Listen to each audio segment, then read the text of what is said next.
Hello guys, and welcome back to another video, and this is going to be a video about a third method that you can use to generate or create backgrounds for your 2D animation. So this method is going to be about the generation of backgrounds with AI. So there are several AI platforms, AI programs, and softwares that you can use either locally on your PC or online. And the first that I'm going to show you is maybe the ones online. So basically, if you don't know the various AI generators that are existing right now, you can just search for AI art generator, and you already have some of them being advertised to you over here. You have Hotspot AI, blah blah blah, but I kind of recommend GenCraft. It doesn't necessarily have to be GenCraft, but there are other AI generators around that you can use. Some are like Stable Diffusion, Midjourney, DALL-E, and all the others. So with this, we can just sign in. Alright, so basically you can just type what you want to see in the background. So this is a prompts that I've put in GenCraft. A cabin in a forest next to a lake. All I'm gonna do is just click generate, and it's going to give me an image of what I've described. So here are some previews of other images that people have made already that you can just draw inspiration from. So let's see what it's going to give us. So you see these images are very cool. They seem almost photorealistic. So you can basically just click download, and it's downloading over here. Now you have your image right here. This is very cool. So let's say this is your background that you're going to be using. So it gave us two variations. We can just download the two of them. You can open the folder. So here are two images. Let me move them into the location that I want. Alright, so we have our two images here. Let's just choose the one we think will be best. Which one is best? I think this one is much better. So you can just move this. Just like the previous video, we open a new file. Go to film and video, 1080p, which is 1920 times 1080, which is going to be the same as 16:9 aspect ratio. Click create. We have our safe areas and everything. Now let's drag in the image into Photoshop. As you can see, this image is squared, so we are going to have some things at the top cut off. This is what I was trying to say when I was saying make sure your background is 16:9 aspect ratio. So right now you see when we stretch this, we're going to lose a lot of stuff. So all the things at the top we're going to lose, but there's a way of fixing it. So let's just cut off the GenCraft part from here and use this side. Let's try to keep it in the middle. Alright. So with this, we are going to find ways to fix the problems that we have. Problem number one is that we need to fill these gaps over here. We don't want the screen to have empty spaces on the left and right sides. We want everywhere to be filled.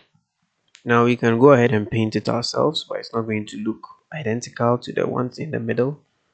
The second problem would be to have this in the filter that we want. We want it to be two-dimensional. So after everything, we're going to apply the filter that we used in the previous video to make it look two-dimensional. So first we are going to let's duplicate this and hide the first one so we can have a copy to use. Then we rasterize it so that we can edit the photo itself. Now, this is what we're going to do. We're going to select the empty areas over here, these two areas, and then we are going to do the content aware feature thing that we use to fill the spaces. It's going to look at the image in the middle and try to fill the blank spaces with something that should match it if it was to be stretched. So we're selecting these sides, select this side and that side, and then we just hit shift backspace. Now we have this pop-up. Make sure the content is on content aware. Color adaptation should be on.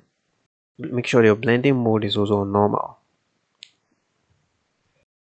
Click OK, and now it's going to generate something that should kind of look okay for us. So I think the right side looks better.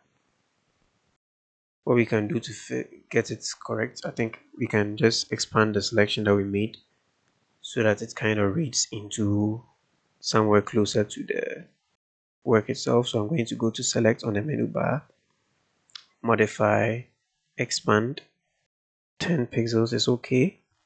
Now the selection has kind of gone inside the picture. We can use this to do the content aware, shift backspace, content aware, color adaptation, blending mode normal.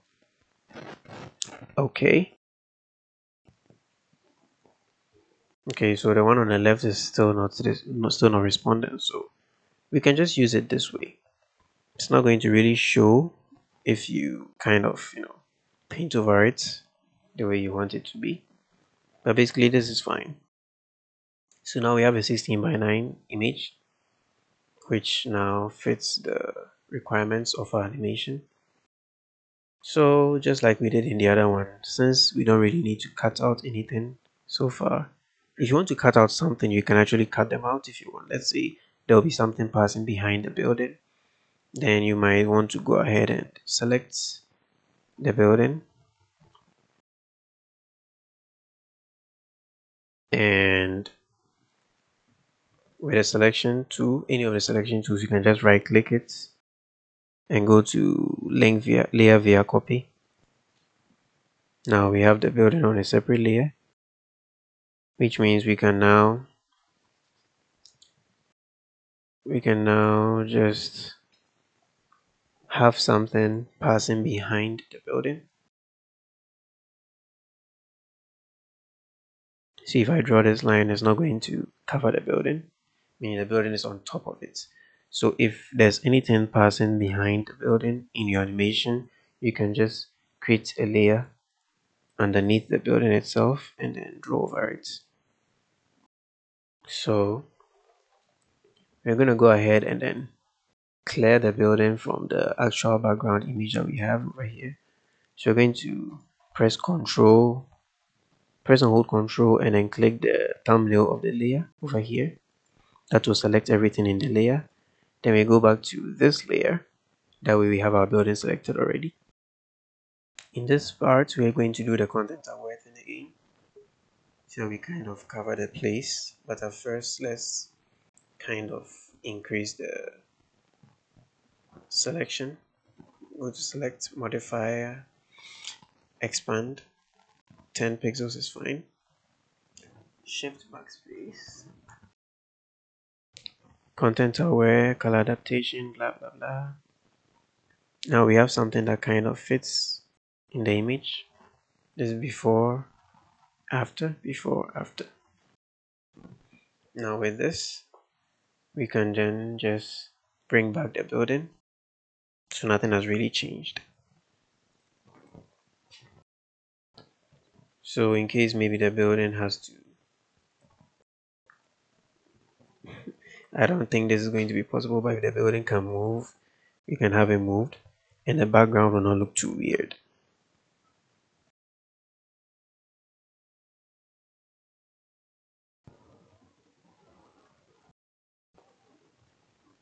Okay, so with this,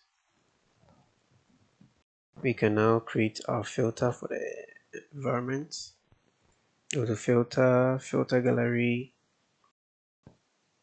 Now you can see it's using the filter that I used in the previous image.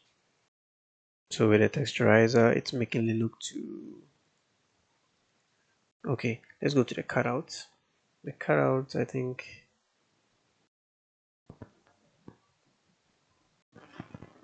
This is quite enough. Add simplicity. Okay. Let's bring it back down a bit. I think this is fine. Okay. Now you can see the background is a bit two-dimensional now because the colors are flat. Now let's go into the building itself and then do the same thing to it. Filter gallery. Now it's already done because the settings were already there. Then we're just going to hit OK. Now our building is in good shape.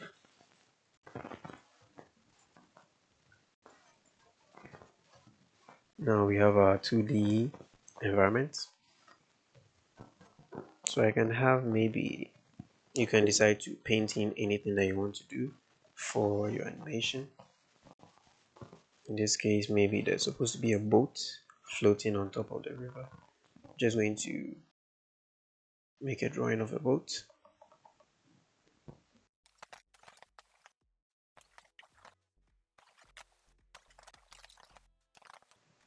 So now, without drawing much, I've been able to create a background for my animation.